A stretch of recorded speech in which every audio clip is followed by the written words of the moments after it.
Hey everyone, and welcome. Today we're doing something really cool. We're boiling down all the essential lessons from Uliomi Olushola Michael's awesome technical product management class. We're going to cover the whole journey, from that first spark of an idea all the way to launch and beyond. It all really boils down to this one question. Whether you're trying to break into the field or you're already a PM looking to sharpen your skills, getting the fundamentals right, well, it's everything. And that's exactly what we're going to tackle today.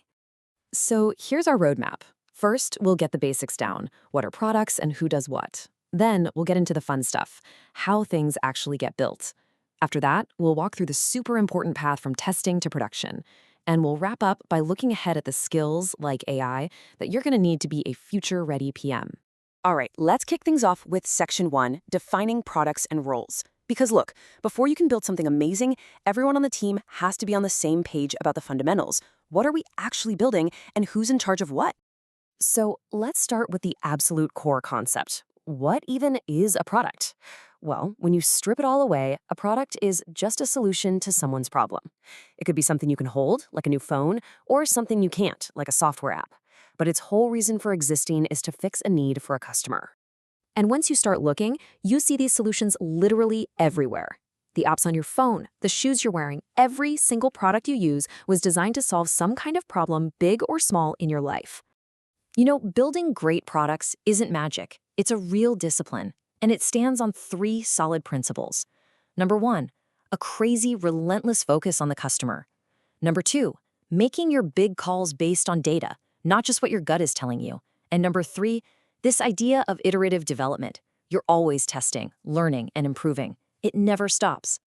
Okay, so we've got the what down pat, but now let's talk about the who. In any company, who's the one actually steering the ship for this product?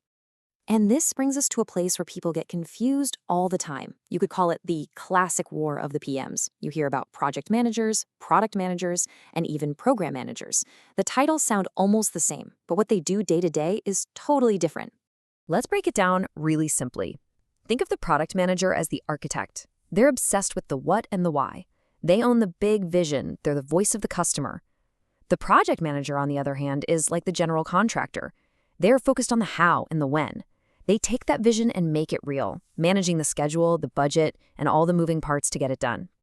Now that we've sorted out the what and the who, let's dive into Section 2 and talk about the how. It's time to choose our build method. When it comes to actually building software, you've basically got two major philosophies. Over here, you have waterfall. Think of it like building a house from a perfect blueprint. Every single step is planned out in advance. It's great for projects where you know exactly what you need. But over here, you have agile. This is more like exploring a new continent. You build a little, you learn a lot, and you adjust your course in short cycles. It's built for projects where things are probably going to change along the way. But no matter which method you pick, your team needs a shared vocabulary for the work you're doing. We can call this task typology. Let's break down the three most common types of tasks you're going to see. First step, the classic, a bug.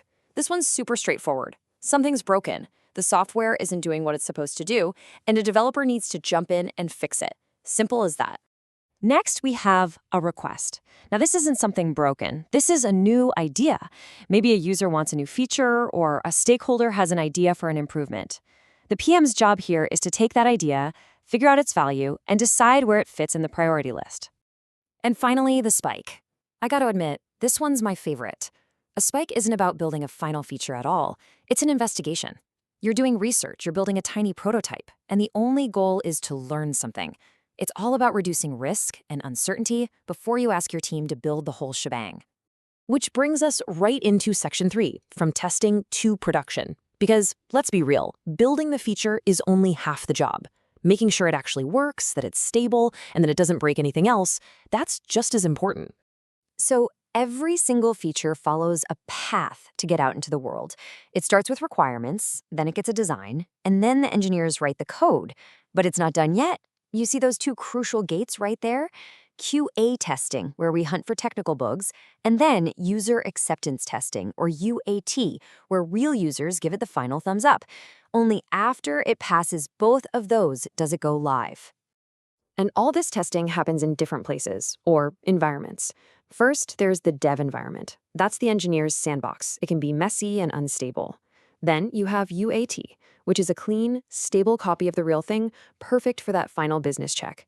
And finally, you have prod, or production. That's the live system your real customers are using every single day. Now, the difference between QA and UAT is so important, and it comes down to two simple questions. QA is asking, did we build the system right? It's a technical check. Does it meet the specs? But UAT asks a much bigger question. Did we build the right system? This is the business check. Does this thing actually solve the user's problem and help them do their job? A huge difference. And this quote right here, it just says it all. As a modern TPM, your job doesn't stop when the feature goes live. You have to be watching, always monitoring the system's health. Why? Because you want to find problems before your users do. If you're waiting for them to file bug reports, you're already playing catch-up. That idea of being proactive leads us perfectly into our final section, the future-ready PM. Because the skills and tools that got us here aren't going to be enough for tomorrow.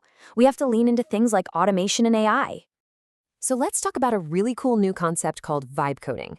The idea is so simple but so powerful. You just describe what you want in plain English, you let an AI write the code for you, and then you tweak the result. It's an absolute game changer for building quick prototypes and showing people your ideas.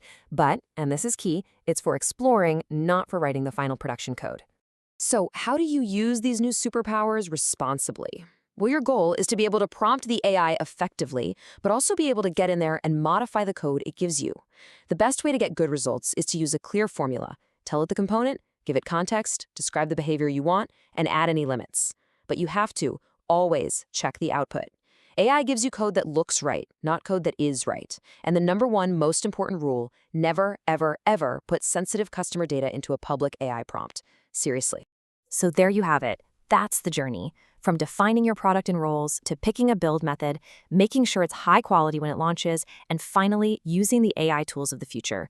We've just walked through the absolute core concepts of the technical PM role, all straight from Oluyomi Olushola-Michael's course. So I guess there's only one question left to ask. What will you build next?